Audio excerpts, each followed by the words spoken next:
Hayatta başarılı olmayı herkes ister. Ama çoğu zaman kendimizden kaynaklanan motivasyonsuzluklar, daha da doğrusu tembellik nedeniyle başarılı olma fırsatını kaçırırız. Ama tembellikten kurtulmanın yolları var. Başarısızlıkların en büyük nedeni olan tembellikten kurtulabilirsiniz. Size anlattıklarımdan sonra tembelliği hayatınızdan çıkarmak için daha fazla bilgiye sahip olacaksınız. Aslına bakarsanız tembellik dediğimiz şey sağlığımız ve enerjimiz yerinde olmasına rağmen bizden beklenen davranışları yapmamayı tercih etmemizdir. Yani anlayacağınız tembellik ne yeteneksizlik ne de akıl eksikliğinden kaynaklanır. Tembelliğin tek nedeni sizsiniz. Bir kere her şeyi kafada bitirmek gerekiyor. Yani tembellikten ya da ertelemekten kurtulmak istiyorsanız aklınızın size oynadığı oyunlara kanmamanız gerekiyor. Diyelim bir kursa yazıldınız ve sabah o kursa gitmeniz için erken kalkmanız gerekiyor. Muhtemelen sabah kalktığınızda aklınız size "Aman gitme ya, ne olacak? Of, şimdi bu sıcak yataktan kalkıp nereye gideceksin?" gibi şeyler söyleyecektir. Sakın kendi aklınızdan ürettiğiniz bu mazeretlerin kölesi olmayın. Kalkın ve o kursa gidin. Yeni şeyler öğrenmenin ne kadar güzel olduğunu fark edeceksiniz.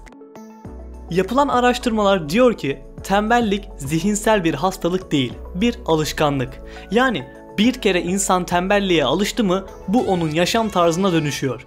Bugün okula gitmeye üşeniyorsanız yarın işe gitmeye üşeneceksiniz. Hayatınızın bir döneminde yaptığınız tembellik sizin tüm hayatınızı, hatta kaderinizi bile etkileyebilecek bir güce sahiptir. Çevrenizde bulunan tüm başarısız insanlara bakın. Hemen hemen hepsinin bir şey yapmaya, kendini geliştirmeye üşenen kişiler olduğunu görürsünüz. Yeniliklere ayak uydurmayan, tüm yaşam enerjisini kaybetmiş kişilere hayatınızın her alanında rastlarsınız. Bu insanlar hayatın onlara bir şeyleri altın tepside sunacağını sanan tembellik hastalığına yakalanmış insanlardır. Bu insanlar genellikle birbirine benzer, düşük özgüvene ve disiplinsiz yaşam tarzına sahiptirler. Kısacası bu insanlar tembellik hastalığına yakalanmışlardır. Bir de çevrenizde tembel olmayan insanlara bakın.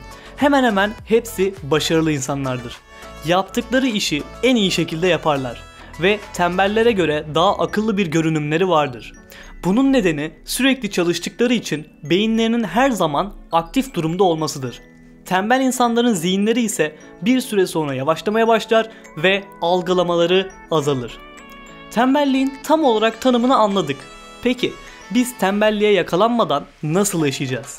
Ya da tembellikle nasıl mücadele etmeliyiz? Bu konuda da sizlere kendi hayatımda da fark ettiğim birkaç şeyi söylemek istiyorum.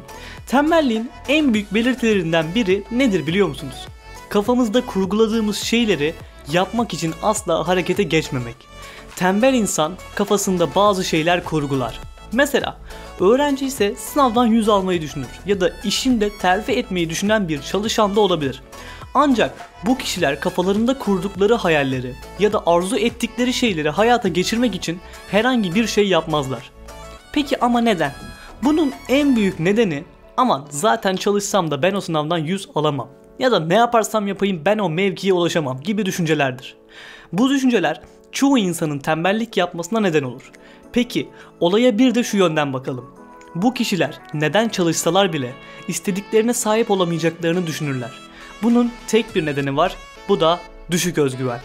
İşte bu nedenle tembellikten kurtulmak için ilk önce özgüvensizlikten kurtulmak gerekir. Kendine karşı olan saygınız ve güveninizi yitirdiğinizde başarısızlık hemen bunların ardından gelecektir. O yüzden ilk önce düşük özgüven sorununu çözün ve en önemlisi hayatta ne yaşarsanız yaşayın, kendinize olan inancınızı kaybetmeyin. Tembellik yapmanın ya da hayatta yapmak istediğiniz işlere girişememenize neden olan bir başka konu daha var. Yeterli duygusal desteğin olmaması. Kaç yaşında olursak olalım, bir iş yaparken annenizden, babanızdan ya da eşinizden bir onaylama bekliyoruz. İstediğimiz duygusal destek olmayınca da işten kaçıyor ve uzaklaşıyoruz. Ama şunu asla unutmamak gerek, kimseden destek beklemeden tamamen kendi motivasyonunuzla bir şeylerin peşine düşerseniz işte o zaman başarılı olursunuz. Disiplinsiz yaşam da yine tembelliği beraberinde getiriyor. Bir düzene bağlı olmadan yaşamak. Belirli bir uyku düzeninin olmadığı, neredeyse günün tamamını uyuyarak geçirmek de tembelliğin en bilindik nedenlerinden biridir. Bakın burası çok önemli bir nokta, ısrarla bunun üzerinde durmanızı istiyorum. Her ne işle ilgileniyorsanız ilgilenin. hatta çalışmıyor olsanız bile mutlaka düzenli yaşamaya dikkat edin. Kötümser düşüncelere sahip olmak da tembellik yapmanıza neden oluyor olabilir. Umutsuzluk, boşvermişlik, sürekli kötü şeyler olacağına karşı inanç tembelliğe teşvik ediyor. Tembellik sonucu ortaya çıkan bir başka sorun da, ki şu an hemen hemen hepimizin yaptığı şey, ertelemek. İşte bu tembelliğin alışkanlık haline gelmesine neden olan bir davranış. Konuşmamızın başında dedik ya, bir şey yapmaya üşenince geri kalan her şeyi yapmaya üşenmeye başlıyorsunuz ve gerisi çorap söküğü gibi geliyor. İşte yapmanız gerekenleri ertelemeniz tüm bunlara neden olan başlangıç noktası diyebiliriz. Tembellikten kurtulmak için yapmanız gereken bir başka şey ise temiz ve düzenli olmak. Evet, belki şu an size alakasız gibi gelebilir ama dağınık bir oda ya da çalışma masası motivasyonunun düşmesine en fazla neden olan şeylerden biridir. Tembellik bir hastalık gibi ilerler. Gerekli tedavileri uygulamadığınız zaman tedavi edilemez ve geri dönülemez bir sürecin içine giriyor. Bunun ilacı da kendinizi motive edebileceğiniz ve mutlu olabileceğiniz bir takım görevleri yerine getirmek. Beyniniz sizi nasıl kandırıp bir şeyleri yapamayacağınıza inandırıyorsa siz de onu kandırın. Nasıl mı? Mesela bir yapbozu tamamlayın. Bunun ne faydası olacak diye soruyorsanız faydası şu. Siz bu yapbozu tamamladığınızda bir başarı elde etmiş olacaksınız. Beyin bu başarıyı algılayınca serotonin hormonu salgılayacak. Bu şekilde motivasyonunuz artacak. Böylelikle ruhsal olarak daha büyük bir iş başarmak için programlanmış olacaksınız. Tembelliğinize ya da başarısızlığınıza neden olan bir başka sıkıntı ise dikkat dağınıklığıdır. Ne alakası olabilir demeyin. Dikkatiniz dağınıksa ve öğrenmeniz gereken şeylerle öğrenemiyorsanız bir süre sonra o konuya olan ilginiz azalır ve buna bağlı olarak algılamanız düşer. Algılama düşüncede haliyle o konuya ilgi azalır ve yapamadığınızı düşünerek uğraşmayı bırakırsınız. Eğer kendinizde bu tarz bir şeylerin var olduğundan şüphe ediyorsanız mutlaka bir uzmana danışmalısınız. Gün içinde motivasyonunuz düşükse ve tembellik yapıyorsanız uyku düzeninize dikkat etmeniz gerekiyor. Çünkü tembelliğin bir diğer nedeni ise iyi uyumamaktır. Uykunuzu almadığınızda, yani yeterli oranda uyumadığınızda gün boyu sersem gibi olabilirsiniz. Bu nedenle yeterli oranda uyku uyumanız önemlidir. Tembelliğe neden olan bir başka durum depresyon.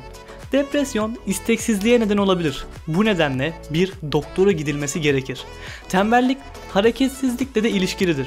Bu nedenle eğer vaktiniz varsa mutlaka egzersiz yapın. Ağır egzersizlere gerek yok. Sadece bedeninizi belli bir süre çalıştırmanız bile sizi oldukça rahatlatacaktır. Hareketsiz yaşam tembelliğin en büyük tetikleyicisidir. Şimdi hep beraber tembellikten nasıl kurtulacağınızı bir kez daha sayalım. Boş ve karamsar düşüncelerden uzaklaşın. Kendinize olan saygınızı asla yitirmeyin. Kendinize inanın. Çabalarınızın boşa gideceğini asla düşünmeyin. İyi niyetle yapılan hiçbir çaba boşa gitmez, bunu unutmayın. Erteleme sorununuzu çözün ve hiçbir şeyi ertelemeyin. Uyku düzeninize dikkat edin. Yakınlarınızdan fikir alın ama asla onların fikirlerine tamamen bağlı şekilde hareket etmeyin. Başarısızlık korkusundan kurtulun. Hedeflerinizi bir deftere yazın ve her başarınıza bir tik atın. Hedeflerinizi görürseniz daha kolay motive olabilirsiniz. Kendinize küçük hedefler koyun ve bunları başardıkça daha büyük işlere girişin. Hiçbir dinde ya da hiçbir düzende tembellik hoş karşılanılan bir şey olmaz. Bunu kendi hayatımda da gözlemledim ki gerçekten herkes çalışkan insanları seviyor. Çalışan, üreten ve kendine bir şeyler katma çabasında olan her kim olursa olsun onun yolu açılıyor. Ve son olarak şunu asla unutmayın. Zaman çok hızlı akıyor ve sizin ertelediğiniz ya da yapmak istemediğiniz şeyleri sonra yapmak için vaktiniz kalmamış olabilir. Bugünkü videomuz bu kadardı. Bir sonraki videolarımızda görüşmek üzere, hoşça kalın.